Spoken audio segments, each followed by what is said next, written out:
Queridos, abra a sua Bíblia lá em Atos capítulo 15. A gente está na série Proclamação, e hoje o texto que nós iremos pregar é Atos capítulo 15. Vou fazer um pouco diferente hoje, o texto é um pouco longo, então eu vou falar e vou ler o texto e vou falando à medida que eu for lendo o texto, explicando o texto para vocês, tá bom? Mas hoje o tema principal, eu não sei se está transmitindo na internet aí, tá ok? Porque está sem problema ali, mas que você que está nos acompanhando, um beijo no coração, que Deus abençoe sua vida, e que Deus fale também ao seu coração aí que nos acompanha pela internet. Hoje o tema é o Concílio de Jerusalém. Vou pregar do Atos capítulo 15, do 1 ao 35. O Concílio de Jerusalém, ele trata da ameaça que o verdadeiro evangelho estava sofrendo e como o verdadeiro evangelho deveria ser defendido e resgatado, trazendo a comunhão da igreja.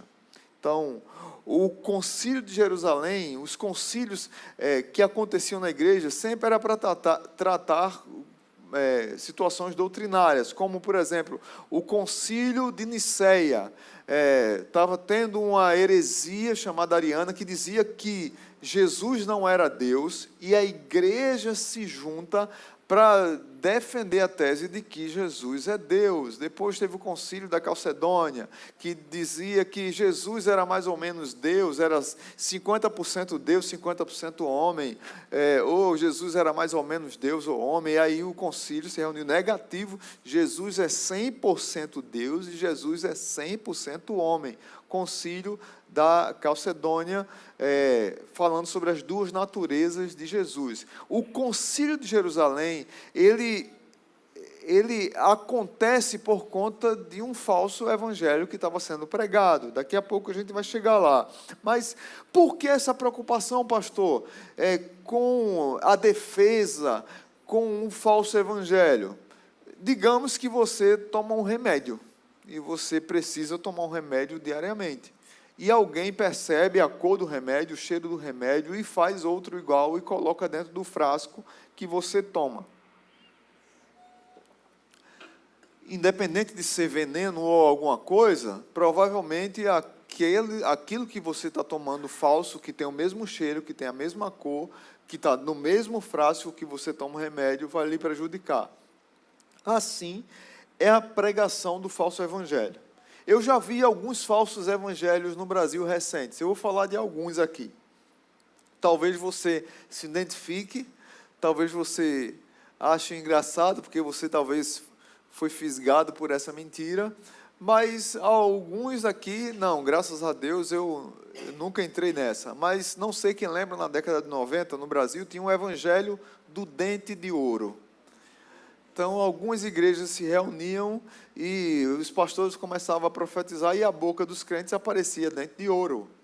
E aí, depois foi descoberto que era uma mentira, uma farsa, aquilo, e aqueles homens e aquelas mulheres foram envergonhadas. Mais recentemente, depois teve o evangelho da maldição hereditária. As pessoas, mentirosamente, para colocar medo nas pessoas, dizia que se você não quebrasse algumas maldições hereditárias na sua vida, usando textos da Bíblia fora de contexto, para dizer que tem maldição sobre a sua vida. E não que quando você encontra Jesus, você é uma nova criatura, e as coisas velhas passaram, eis que tudo se fizeram nova. Isso não serve mais, a Bíblia não serve. E as pessoas ficam com medo de maldições hereditárias. Também um evangelho mentiroso. Mais recentemente, tem o evangelho da ativação espiritual. Então, você é super gênios. Você, junto os anéis, ativar. Então, você ativa o Espírito Santo, ativa a mão de Deus, ativa, e tudo mentira, balela. E eu soube aqui que tem cursos para ativar a sua vida espiritual. Você precisa ter vergonha na cara e ler a Bíblia e dobrar os joelhos e orar mais. E estudar mais a palavra de Deus e não ir atrás dessas baboseiras. Tem outro mais recente ainda, que infelizmente até o mentiroso da propagador desse evangelho estava até em Natal, ou vai estar em Natal, o evangelho de você é o ponto fraco de Deus. Uma voz sedutora, arrebatadora, que chega nos corações. Você é o ponto fraco de Deus. E as pessoas vão caindo, vão bebendo essas mentiras e vão ficando burras espiritualmente. Me desculpe a expressão. Mas tem outros evangelhos ainda mais perigosos. O evangelho da prosperidade, que ele ganhou uma nova roupagem. O antigo evangelho da prosperidade, hoje é o evangelho do coach espiritual. É um evangelho que se preocupa com o bem-estar, com a autoestima e com bens materiais. Mas também tem um evangelho do sem arrependimento. O evangelho de que Deus é bonzinho, Deus é amor, mas Deus não é juiz. Deus é amor, mas Deus não é ira. E colocam na sua cabeça que o Deus do Antigo Testamento é diferente do Deus do Novo Testamento. Alguém já ouviu essa expressão? Não, o Deus do Antigo Testamento era um Deus cruel, ranzinza, que estava com a vara, esperando que se você pecasse, ele ia machucar você. Mas o Deus do Novo Testamento é amor, não é o mesmo Deus. O Deus do Antigo Testamento é o mesmo Deus do Novo Testamento. Isso que estão dizendo para você é mentira. É o evangelho do sem arrependimento. Reduz um evangelho a uma mensagem de aceitação sem conversão verdadeira. Mas também tem o evangelho da inclusão irrestrita, o universalismo, que já é pregado desde o século III e que tem ganhado notoriedade. E não, gente, não foi combinado, mas essa semana um pastor da moda, progressista, que um dia desse pregou que a Bíblia tem que ser atualizada, não sei quem lembra disso, esse mesmo pastor mentiroso, essa semana pregou que não existe inferno. Deus salva todos e todes. Não precisa você se arrepender, não precisa você crer em Jesus Cristo como Senhor e Salvador da sua vida, porque Deus é Pai.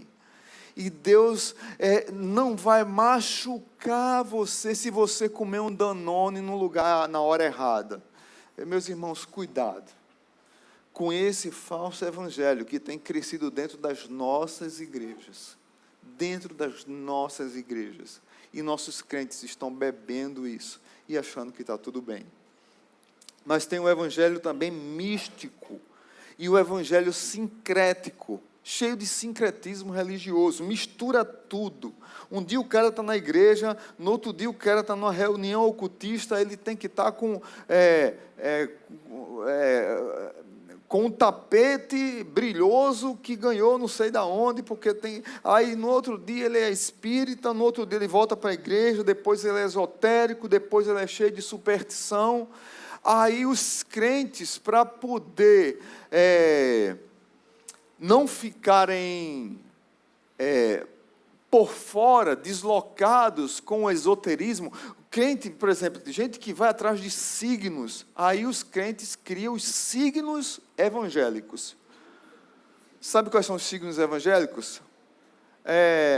As leis dos 4 temperamentos. Eu sou colérico. Não, eu sou fleumático. Não, eu sou... Aí, quais são os outros? Me ajudem aí. Colérico, fleumático, sanguíneo e melancólico.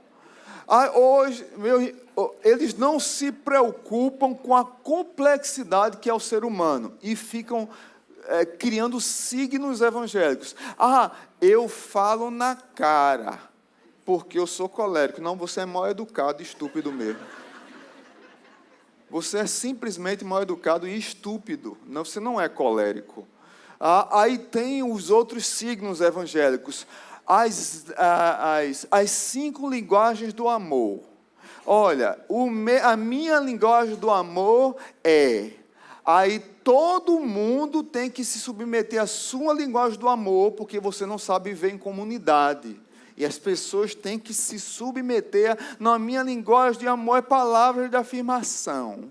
Então todo mundo tem que falar com você, afirmando, você está errado, mas o cara tem que dar palavras de afirmação.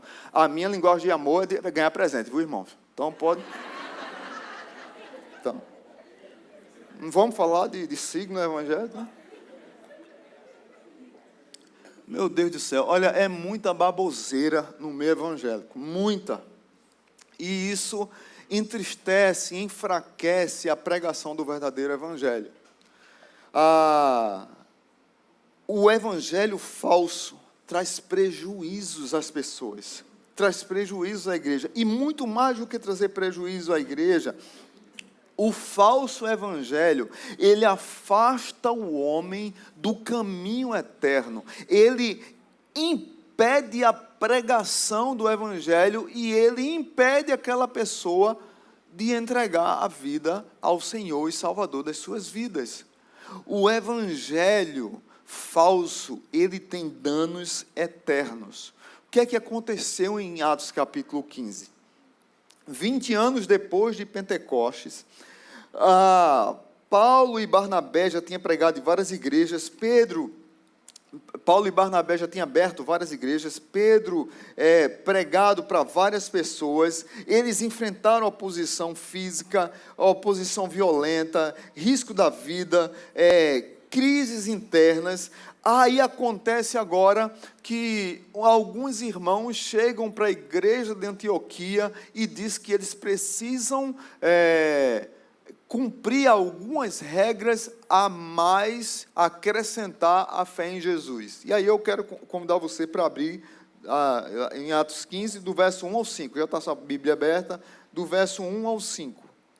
Veja o que aqui diz. Concílio de Jerusalém. Alguns homens desceram da Judéia para Antioquia e passaram a ensinar aos irmãos: se vocês não forem circuncidados conforme o costume ensinado por Moisés, não poderão ser salvos. Isso levou Paulo e Barnabé a uma grande contenda e discussão com eles. Assim, Paulo e Barnabé foram designados junto com outros para irem a Jerusalém tratar dessa questão com os apóstolos e com os presbíteros.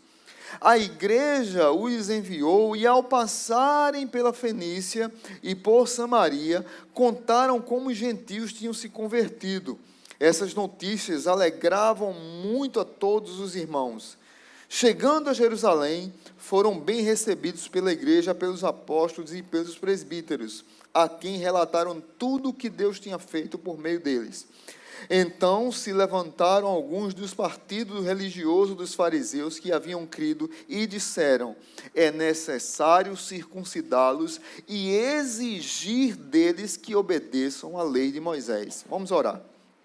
Pai, mais uma vez te louvamos e queremos nesse momento pedir para que a tua palavra inunde o nosso coração, que nós possamos ser flexíveis naquilo que precisa ser flexíveis, mas precisamos ser duros como pedra e ferro, para não abrirmos mão daquilo que é a essência do verdadeiro evangelho. Nos ajuda na transmissão da palavra que chega ao coração do teu povo, no nome de Jesus. Amém. Então, primeira lição do Concílio de Jerusalém: cuidado com o falso evangelho. Cuidado com o falso evangelho. O que é que aconteceu? A igreja de Antioquia estava tudo bem, igreja crescendo, pregando o evangelho, abrindo igreja, uma igreja missionária, um polo evangelístico tremendo, poderoso. Alguns convertidos lá de Jerusalém vão para Antioquia para dizer que eles precisavam cumprir a lei de Moisés, precisavam circuncidar. Não precisar, para ser salvo, não tinha que entregar a vida a Jesus como Senhor e Salvador, no Jesus Cristo que morreu na cruz do Calvário e ressuscitou. Eles tinham que, além disso, obedecer à lei de Moisés. Claro, nós entendemos que naquele contexto, naquele período, a igreja estava começando, havia muitas dúvidas, mas havia muita gente mal intencionada.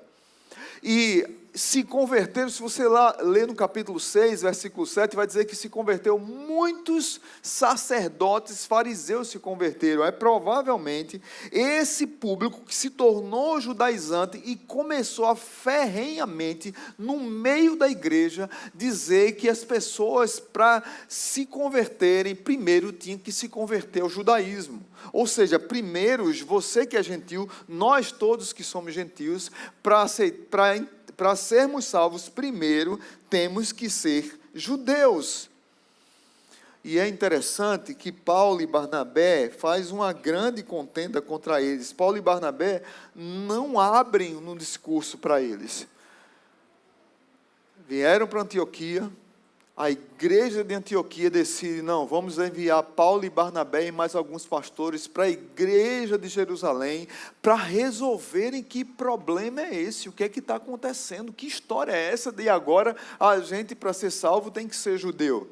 E aí Paulo e Barnabé, mais alguns presbíteros, alguns pastores, vão para Jerusalém, sobem para Jerusalém, para discutir isso, que se transformou aqui num concílio de Jerusalém. Queridos, nós sofremos ameaças. Como igreja, a gente tem que ter cuidado com o falso evangelho, porque nós sofremos ameaças externas, e aí trazendo não só para aquele período lá do início da igreja, mas hoje. Não sei se você sabe, se você acompanha alguns noticiários, a quantidade de igreja na África que é invadida, que jogam bomba, que matam, que perseguem crente. Toda semana tem uma igreja. As mídias grandes do Brasil não falam isso. Perseguição aos cristãos não existe. Existe sim, hoje, na África, e é muito forte. E em alguns outros países,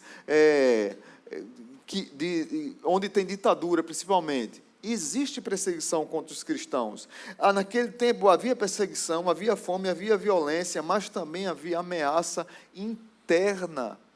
Dentro da igreja, ameaça interna, quando, por exemplo, Jesus confronta e ensina a igreja sobre a unidade, é porque dentro da igreja pode surgir pessoas que queiram propagar a não unidade da igreja, jogar pessoas um contra o outro, um querer ser mais espiritual do que o outro. Por exemplo, Ananias e Safira, quem lembra? Atos capítulo 5, Ananias e Safira queriam dar de espirituais mais do que o outro. Não, está aqui, nós somos bons espirituais, está aqui o nosso dinheiro, tudo que nós temos está aqui para a igreja. E Pedro professa lá porque eles estão mentindo, e eles morrem porque eles estavam mentindo dentro da igreja, e eram uma ameaça perigosa e interna dentro da própria igreja, assim como o é hoje. Por exemplo, esse pastor que prega que não existe mais inferno e que a Bíblia precisa ser atualizada, está dentro da nossa Convenção Batista Brasileira. Assim como os liberalistas teológicos dos séculos passados, são pessoas mentirosas que entram dentro das nossas igrejas, roubam a mente dos nossos membros, porque eles não saem. Não vou abrir a igreja dos liberais, mas não entram dentro das nossas igrejas, e com um discurso, uma palavra do inferno, o politicamente correto. O discurso do politicamente correto, o discurso o seu lugar de fala, e o discurso não, eu tenho que agradar a todos. O que tem acontecido é que tem muitos falsos pastores pregando um falso evangelho, e as igrejas estão indo em bancarrota, descendo por água abaixo. Aqui, queridos, esses irmãos, infelizmente, eles queriam dar um golpe mortal no evangelho, queriam acrescentar alguma coisa a Jesus, que é suficiente. Para ser salvo, você precisa crer em Jesus e de forma alguma você tem que seguir a lei judaica, você tem que crer única e exclusivamente em Jesus como aquele que perdoa você dos seus pecados. Jesus é suficiente. Não tem como eu, na minha força, eu conseguir fazer alguma coisa para ajudar Jesus a me salvar. John Stott, ele fala que a grande questão aqui, ele faz algumas perguntas para a reflexão. Pode o homem ganhar o favor de Deus? Pode o homem justificar a si mesmo por seus próprios esforços? Pode chegar a ser considerado justo diante de Deus por si mesmo e pela sua obediência à lei? A resposta é um retumbante não. Ninguém será justificado diante de Deus por obras da lei. Gálatas 3:11. Nenhum ritual sagrado pode tornar o homem aceitável diante de Deus. A circuncisão da carne não pode purificar o homem. A salvação é exclusivamente pela fé e não pela fé, mais obras. Não é Cristo mais a circuncisão, mas unicamente Cristo. O que nós precisamos, o que os judeus do primeiro século precisavam, o que os gentios do primeiro século precisavam, era unicamente de Cristo. Nada mais, nada menos. O que foi que aconteceu na igreja? Quebra de comunhão, houve um alvoroço, a igreja ficou se degladiando um contra o outro. Meu Deus do céu, quem é que está certo? Que história é essa? Por isso que Paulo e Barnabé resistem, contendem com eles, a ideia de confronto mesmo. Gerou confusão na mente das pessoas. Ai meu Deus, para eu ser salvo, é a mesma confusão que alguns falsos profetas colocam hoje na mente das pessoas. Você comete um pecado, aí o pastor lá, o bispo, o pai apóstolo, macumbeiro, sei lá que desgraça é, ele olha para você e diz, a partir de hoje você perdeu a salvação, porque você pecou. Como se o pastor não pecasse, né? E aí o crente acredita nesse pastor do inferno, e o cara fica, meu Deus do céu, eu perdi a salvação. Aí o crente entra numa neura, não sei se você já passou por essa neura, eu já passei. Um dia você acorda mal, briga com a esposa, briga com o filho, chuta o cachorro. Aí você depois bota a mão na consciência, meu Deus do céu, pequei desde 6 horas da manhã. Estou perdido, vou para o inferno. Pronto, a partir de 6 da manhã você está no inferno. Aí você passa o dia refletindo. Caramba, o que foi que eu fiz? Chegar em casa, vou pedir perdão ao meu cachorro. Vou pedir perdão à minha esposa, vou pedir perdão ao meu filho. Aí você faz isso, amém. Isso é bom, deve ser feito. Aí depois você lê a Bíblia, meia hora, depois ora 15 minutos, você só orava 30 segundos. Ora 15 minutos, depois bota mais 5 louvores no YouTube. Aí você diz, caraca, estou salvo de novo. Oh glória! Fala, Jeová, o meu coração, que coisa boa. No outro dia se repete tudo de novo. E aí você acha que Deus está brincando de bem me quer, mal me quer. Estou salvo, não estou salvo. Não estou salvo, estou salvo. As pessoas, quando não acreditam num verdadeiro evangelho, elas ficam nessa celeuma de estar salvo, de não estar salvo. Não, aí chega aquele outro daquela palavra do capeta e diz, está vendo, você não perseverou até o fim? Vai para o inferno. Meu Deus do céu. Meus irmãos, o inferno é para aqueles que negaram a Jesus como Senhor e Salvador da sua vida. O inferno é para aqueles que rejeitaram a Jesus. Mas você que entregou a vida a Jesus, que rendeu sua vida a Jesus, você vai desfrutar da presença do Senhor eternamente. O evangelho verdadeiro é a salvação por meio da fé na morte e ressurreição de Jesus Cristo. Deixa eu dizer uma coisa para você, em nome de Jesus, de uma vez por toda, desista, você precisa aprender isso na sua vida, desista de querer o favor de Deus por meio de obras. Você tem que fazer as obras porque você foi amado por Deus e porque você é filho amado de Deus, é por conta disso que você faz obras. Mas você não faz boas obras, não serve na igreja, não lidera uma célula para ser salvo. Não, você já é salvo. Você faz todas essas outras coisas porque você ama a Deus, assim como Deus lhe amou. Então, desista de querer agradar a Deus por conta das obras, de achar que vai ser salvo por conta das obras. Cristo já venceu por você. Aceita a derrota. Amém? Aceita a derrota. Aceite ser vencido por Cristo na cruz do Calvário. Paulo aprendeu isso. Lá em Gálatas capítulo 2, verso 19 ao 21, diz assim: por meio da lei eu morri para a lei, a fim de viver para Deus. Fui crucificado com Cristo. Assim já não sou eu quem vive, mas Cristo vive em mim. A vida que agora vivo no corpo, vivo-a pela fé num Filho de Deus que me amou e se entregou por mim. Não anulo a graça de Deus, pois se a justiça vem pela lei, Cristo morreu inutilmente. Se para eu ser salvo eu preciso cumprir a lei, eu quero dizer que Jesus morreu em vão. Você acha que Jesus morreu em vão, meu irmão? Jesus não morreu em vão. Então para de querer falso evangelho. Cuidado com o falso evangelho. Segundo, primeiro, cuidado com o falso evangelho. Segundo,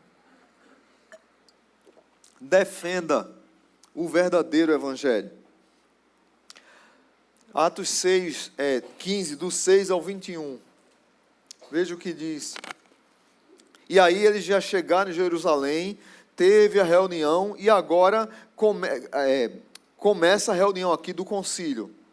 A gente já está em Jerusalém agora.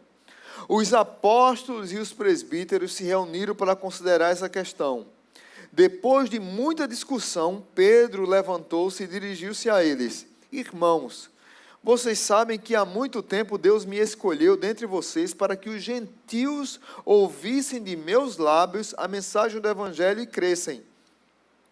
Deus, que conhece os corações, demonstrou que os aceitou, dando-lhes o Espírito Santo, como antes nos tinha concedido.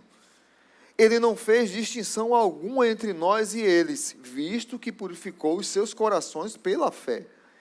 Veja que texto forte esse daqui, o verso 10. Então, por que agora vocês estão querendo tentar a Deus, pondo sobre os discípulos um jugo que nem nós, nem nossos antepassados conseguimos suportar? Só abrindo aqui não sabe o que é jugo. Jugo é aquele um pedaço de madeira que ficava nas costas aqui no lombo do boi, do animal, para ele arar a terra, para ele conduzir a carroça, para ficar um preso ao outro. Era um pedaço de madeira aqui no lombo. O que Pedro está dizendo é: como é que vocês querem colocar sobre os gentios uma madeira no lombo dos gentios que nem nós, judeus, conseguimos carregar? Jesus já pagou isso na cruz do Calvário, amém? Verso 11, de modo nenhum, ele disse, cremos que somos salvos pela graça de nosso Senhor Jesus, assim como eles também. Toda a assembleia ficou em silêncio enquanto ouvia Barnabé e Paulo falando de todos os sinais e maravilhas que por meio deles Deus fizera entre os gentios. Quando terminaram de falar, Tiago tomou a palavra e disse: irmãos, ouçam-me. Simão nos expôs como Deus no princípio voltou-se para os gentios a fim de reunir dentre as nações um povo para o seu nome. concordam com isso as palavras dos profetas, conforme está escrito. Aí aquele cita uma profecia de Amós. Depois disso, voltarei e reconstruirei a tenda caída de Davi. Reedificarei as suas ruínas e a restaurarei, para que o restante dos homens busque o Senhor e todos os gentios. Já havia profecia para os gentios. Deus não foi pego de surpresa não, irmãos. Veja a continuação do texto. De todos os gentios sobre os quais tem invocado o nome, o meu nome, diz o Senhor, que faz essas coisas conhecidas desde os tempos antigos. Verso 19. Portanto, julgo que não devemos pôr dificuldades aos gentios que estão se convertendo a Deus. Ao contrário, devemos escrever a eles, dizendo-lhes que se abstenham de comida contaminada pelos ídolos, da imoralidade sexual, da carne de animais estrangulados e do sangue. Pois desde os tempos antigos, Moisés é pregado em todas as cidades, sendo lido nas sinagogas todos os sábados. Está aqui a decisão do concílio. Eles reuniram, discutiram e tomaram uma decisão. E aquela decisão foi para toda a igreja, e a partir daquele concílio, depois desse imenso debate, tomaram a decisão. Mas voltando aqui para o início do texto, você lembra que começou Pedro falando. E Pedro fala da sua chamada, do seu confronto que Deus fez com ele, para ele pregar para os gentios. Ele viu lá aquele tapete com os animais que eram impuros, e ele disse que não tocaria naquilo. Deus falou de novo, e daqui a pouco ele prega para Cornélio, um dos textos importantíssimos das Escrituras, Atos capítulo 10. E aí, depois que Pedro fala isso, olha, a salvação veio para eles também, como veio para nós lá em Pentecostes, lá em Atos capítulo 2, o Espírito desceu sobre nós em Pentecostes, e o Espírito desceu sobre nós lá em Samaria, o Espírito desceu sobre nós lá na casa de Cornélio, e nós precisamos entender que o Evangelho chegou para eles. Aí Paulo e Barnabé tomam a palavra e começam a falar das maravilhas que Deus tinha feito com eles, abrindo igreja, curando pessoas, expulsando demônios, pregando o evangelho, as pessoas se convertendo, líderes se convertendo, pessoas se rendendo a Jesus. E aí Tiago toma a palavra, e é interessante que ele toma a palavra e ele lembra um pouco do que Pedro falou, do que Paulo falou. E esse Tiago, só para lembrar, é importante dizer que esse Tiago aqui não é Tiago apóstolo. Tiago apóstolo havia, o que foi o que aconteceu com ele, quem lembra? Primeiro, Atos capítulo 1, o que foi o que aconteceu? Ele tinha sido morto, ele foi assassinado, Tiago morreu. O Tiago apóstolo, esse Tiago aqui é o irmão de Jesus. Você vê lá isso em Gálatas capítulo 1, versículo 9. Então, esse Tiago lembra do que Pedro fez no passado, lembra do que Paulo e Barnabé falaram que estava acontecendo no presente na igreja, na frutífera igreja de Antioquia, e ele vai falar para o futuro. Tiago concordou com as palavras de Pedro e de Paulo e de Barnabé, e ele, para surpresa de todos, ele afirma que Deus está fazendo um povo para seu nome. Uma expressão bíblica que se referia apenas aos judeus, mas que agora está aberta aos gentios pela fé em Jesus Cristo. Mas ele cita Amós, capítulo 9, versículo 11 e 12. Nesse texto aqui que nós lemos, do verso 15 ao 18, é a profecia de Amós.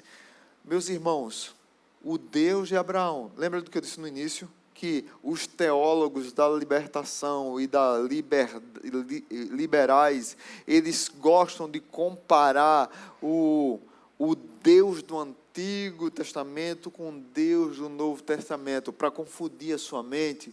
Cuidado com esse povo. O Deus do Antigo Antigo Testamento é o Deus que chamou Abraão para que ele fosse luz para as nações, é o mesmo Deus que já no Antigo Testamento dizia que a sua graça chegaria para os gentios, ou seja, para nós. Mesmo que havia todo o ritual judaico para os judeus, lei judaica, tudo, mas Deus já sabia, Deus não foi pego de surpresa de que o povo dele iria negar o Senhor e Salvador Jesus Cristo, e o Evangelho se estenderia para todos nós. O Warren Wiersbe, ele afirmou bem interessante, ele diz assim, que Deus se revelou suas verdades de maneira gradual e progressiva. Seu plano havia sido determinado desde o princípio.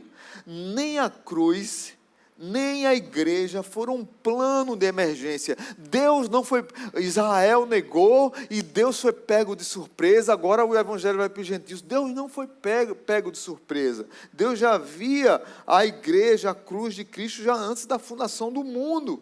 Os judaizantes acreditavam que Israel deveria ser levantado em seu reino glorioso antes de os gentios poderem receber a salvação. Mas Deus revelou que seria por meio da queda de Israel que os gentios encontrariam a salvação. Por você ler em casa Romanos capítulo 11, combinado? Hoje à tarde. Romanos capítulo 11, especialmente o versículo 11 ao 16. Israel rejeita a salvação e a salvação é estendida para os gentios. E esses amados aqui, eles creem no Evangelho e eles confrontam o que os judaizantes estavam querendo propagar. Qual foi a resolução aqui de Tiago? Qual foi a decisão unânime do concílio? Os gentios estavam desobrigados de cumprir o rito, deixa eu só ajeitar aqui, de cumprir os ritos judaicos como elementos para a salvação. Porém, detalhe, daqui a pouco a gente vai chegar lá, eles deveriam abster-se de algumas coisas para não criar barreiras no relacionamento com os crentes judeus. Os crentes gentios precisavam guardar essas regras para não ferir a comunhão e a consciência dos judeus.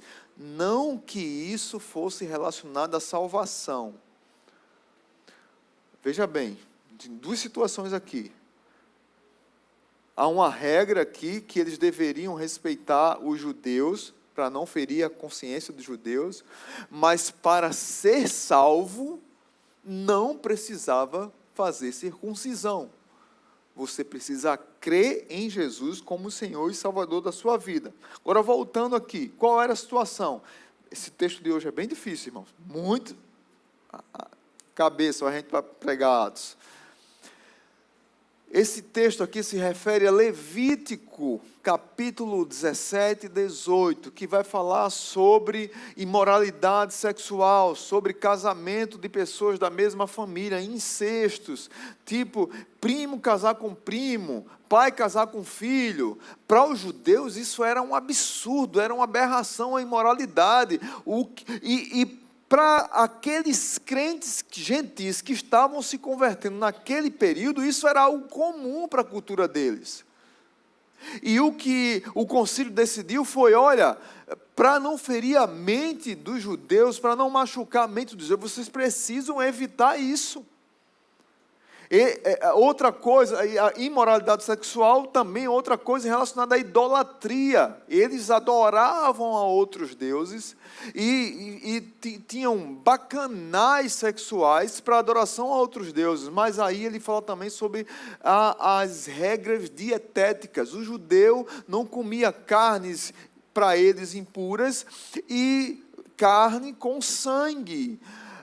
Então, naquele período ali, você que gostava de uma picanha mal passada, você tinha que não comer em respeito aos judeus. Porque se o judeu se escandalizasse com aquela picanha mal passada, você, para não ferir a consciência do seu irmão, você não deveria comer. Era isso, era mais ou menos isso aqui que ele estava dizendo. Porque para os judeus tinha que ser totalmente sem sangue. totalmente sem sangue. Justo Gonzalez explicou isso muito bem. Eu vou ler aqui para vocês captarem. Ele ressalta que o propósito da decisão não é dizer aos cristãos que a lei só é válida nesses 4 pontos. O propósito é mais propriamente encontrar um meio pelo qual os cristãos gentios possam juntar-se aos judeus sem violar a consciência dos judeus. Por isso, veja bem o que ele diz aqui. Muito interessante isso. Por isso, quando a igreja se tornou mais gentia e menos judaica em sua filiação, essa proibição perdeu importância.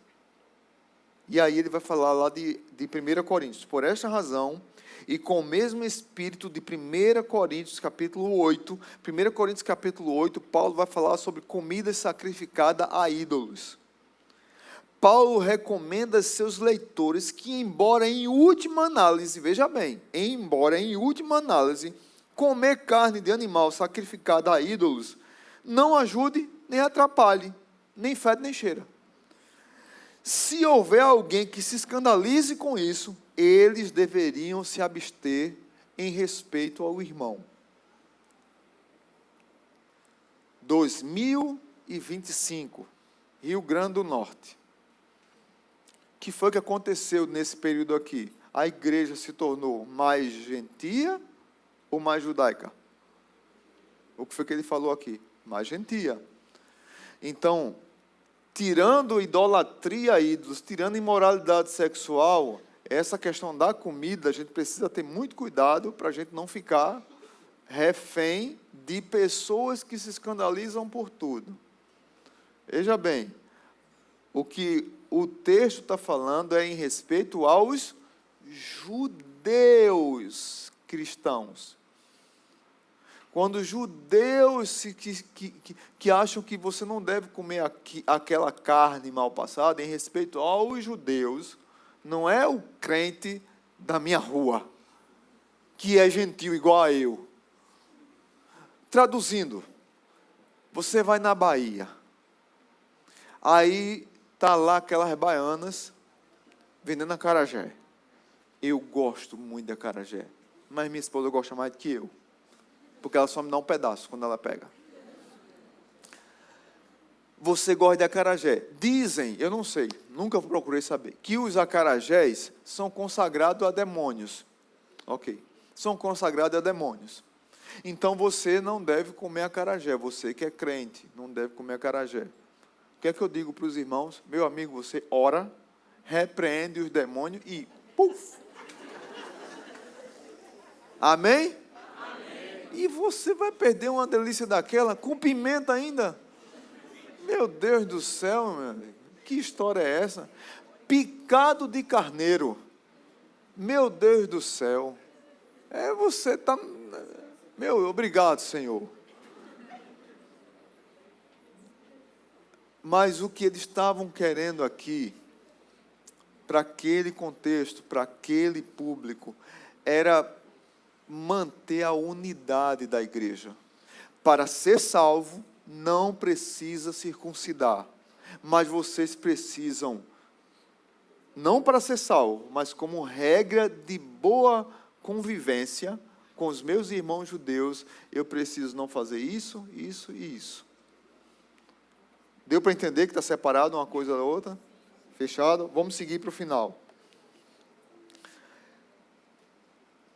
Terceiro e último, anuncie e proclame o verdadeiro evangelho. Primeiro, cuidado com o falso evangelho. Segundo, defenda o verdadeiro evangelho. E terceiro e último, anuncie o verdadeiro evangelho. Verso 22 ao 35. Então os apóstolos e os presbíteros, com toda a igreja, decidiram escolher alguns dentre eles e enviá-los a Antioquia. Olha, voltando de volta para Antioquia. Escolheram Judas, chamado Barsabás, e Silas, 2 líderes entre os irmãos. Com eles enviaram a seguinte carta: os irmãos, apóstolos e presbíteros, aos cristãos gentios que estão em Antioquia, na Síria e na Cilícia, saudações. Veja que carta importante. Soubemos que alguns saíram do nosso meio sem nossa autorização e os perturbaram, transtornando a mente de vocês com o que disseram. Assim concordamos todos em escolher alguns homens e enviá-los a vocês com os nossos amados irmãos Paulo e Barnabé, homens que têm arriscado a vida pelo nome do nosso Senhor Jesus Cristo. Portanto, estamos enviando Judas e Silas para confirmarem verbalmente o que estamos escrevendo. Pareceu bem ao Espírito Santo, veja que construção linda que Lucas faz, pareceu bem ao Espírito Santo e a nós, não impor a vocês nada além das seguintes exigências necessárias. E aí ele repete, que se abstenham de comida sacrificada aos ídolos, do sangue, da carne de animais estrangulados e da imoralidade sexual. Vocês farão bem em evitar essas coisas, que tudo lhes vá bem. Uma vez despedidos, os homens desceram para Antioquia, onde reuniram a igreja e entregaram a carta. Veja que coisa linda aconteceu. Os irmãos a leram e se alegraram com a sua animadora mensagem. Judas e Silas, que eram profetas, encorajaram e fortaleceram os irmãos com muitas palavras. Tendo passado algum tempo ali, foram despedidos pelos irmãos com a bênção da paz para voltarem aos que os tinham enviado. Mas Silas, aí você grava o nome de Silas, porque nos próximos capítulos vamos falar dele. Mas Silas decidiu ficar ali. Paulo e Barnabé permaneceram em Antioquia, onde com muitos outros ensinavam e pregavam a palavra do Senhor. Que texto lindo, né, gente? A proposta de Tiago, apoiada por toda a comissão, por toda a liderança, foi enviar essa carta para Antioquia, junto com Paulo e Barnabé e os presbíteros que vieram, foram mais 2 irmãos para confirmar o que aquele concílio havia decidido, e a carta foi pastoral, esclarecedora. A carta teve um tom pastoral, olha, meio que um pedido de perdão, olha, desculpem, porque alguns foram daqui para ir enredar para vocês um falso evangelho, e que nós não autorizamos, então decidimos aqui, que não existe, você não tem que cumprir a lei da circuncisão para ser salvo, a salvação continua sendo pela fé em Jesus Cristo, mediante a graça. Isso não é dom de vós, é dom de Deus, não de obras, para que ninguém se glorie.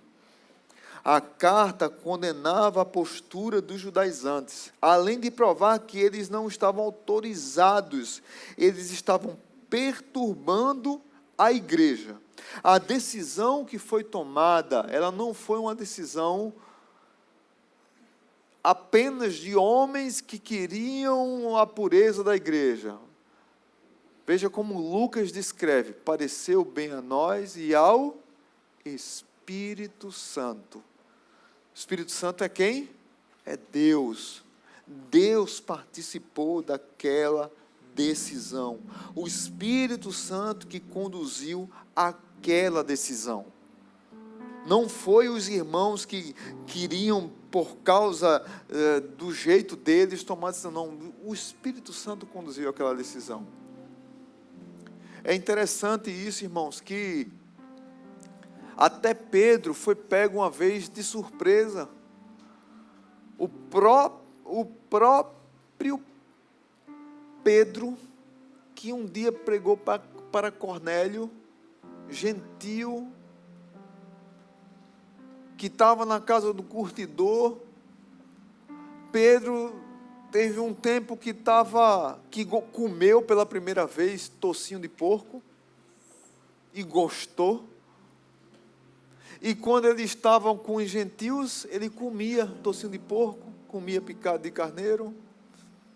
Aí quando os judeus chegavam, aí Pedro se afastava. Eu não estava ali naquele meio, não. Aí o apóstolo Paulo, diz a Bíblia lá em Gálatas, que resistiu Pedro face a face. Confrontou Pedro porque ele estava se deixando enredar por um falso evangelho, pelo legalismo. Pedro, que era apóstolo, foi confrontado por causa disso. Veja como é sedutor a pregação do falso evangelho. Como é sedutor a gente ceder a um legalismo. John Stott diz que o concílio de Jerusalém conseguiu uma dupla vitória. Primeiro, a vitória de confirmar o evangelho da graça. O evangelho é somente pela graça.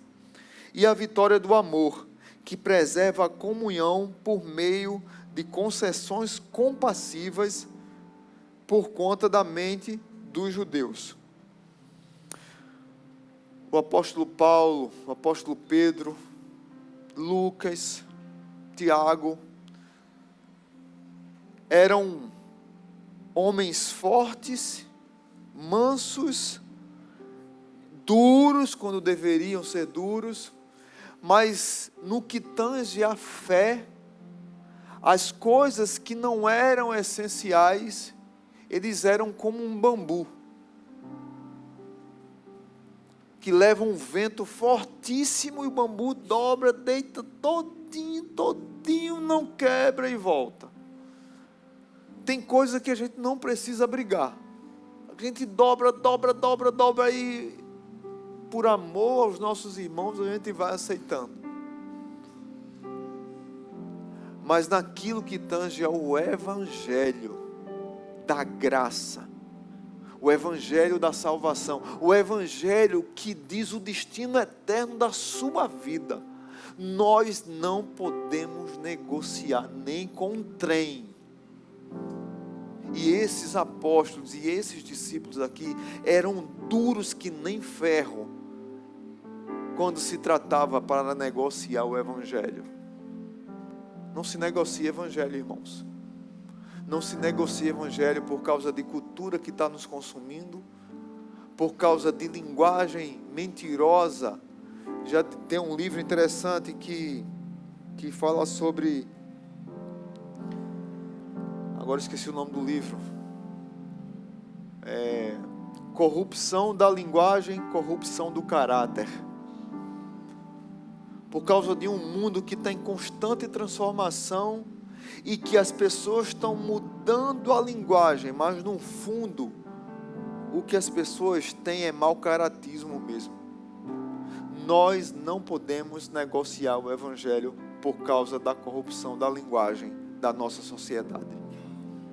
Nós precisamos continuar pregando o evangelho, que muda a vida de pessoas, que salva a vida de pessoas, que restaura a vida de pessoas e que é responsável pelo destino eterno das pessoas.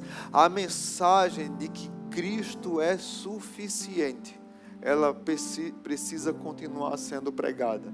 A mensagem de que Cristo é aquele que muda e que molda a história, que Ele é o caminho, a verdade e a vida, ela precisa continuar sendo pregada. Amém? E aí, por finalizar, um conselho pastoral aqui para a igreja. Isso eu falo porque tem me incomodado muito. Pastor Pedro pregou domingo passado aqui sobre o cuidado que a gente tem que ter com pastores de internet. Graças a Deus tem muitos bons pastores na internet, mas não é toda ovelha que sabe pesquisar e ouvir um bom pastor sério na internet. E aí as pessoas escutam uma coisa em casa, durante a semana, escuta outra coisa aqui na igreja, mas aquele da internet tem 15 milhões de seguidores. Pastor Marcelo tem 100. Quem é que fala a verdade? Aquele que tem 15 milhões. E as pessoas têm sido enganadas. Têm vivido e ouvido um falso evangelho. E a minha palavra para a igreja, com muito carinho e é pastoral mesmo, é: cuidado com quem você escuta. Pergunta, pastor, tal pastor é sério? Pastor, essa igreja aqui é bíblica? Pastor, eu ouvi isso aqui, eu não tenho problema em responder não. Pergunta o líder da tua célula, pergunta o líder de ministério da igreja. Se não tiver, se a dúvida persistir, pergunta a gente. Se eu não souber, meu irmão, eu vou abrir meus livros, eu vou estudar para lhe responder. Todos nós aqui fazemos isso. O que a gente precisa é ter coragem de estudar mais a Bíblia, que talvez nesse mundo preguiçoso a gente parou de estudar a Bíblia, de dobrar os nossos joelhos, ser dependente do Senhor, e de termos a coragem para sermos proclamadores do Evangelho verdadeiro que salva. Como é que eu vou proclamar o Evangelho verdadeiro se eu só bebo do falso? Como é que eu vou pregar o Evangelho verdadeiro se eu não estudo a Bíblia? Se eu não sei o que é o Evangelho? Eu não sei o que é. Eu vou ser inseguro.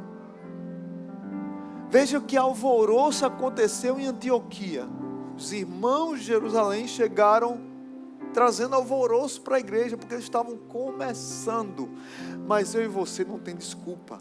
Nós já temos o Antigo e o Novo Testamento. Nós temos livros maravilhosos. Nós temos concílios que a igreja fez durante todos esses 2000 anos de história.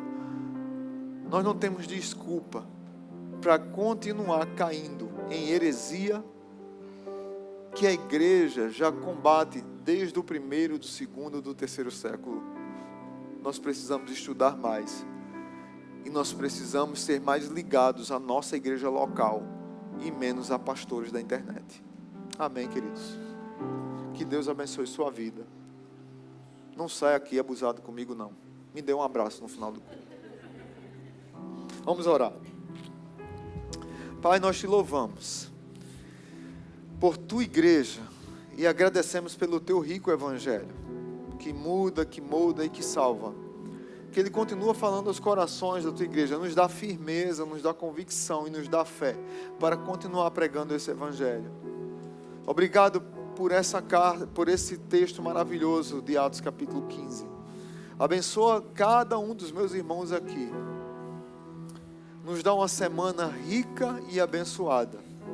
Que o amor de Deus o Pai, que a graça maravilhosa de Jesus e que a comunhão do Espírito nos dê uma semana de paz e nos leve em paz para os nossos lares, no nome de Jesus. Amém.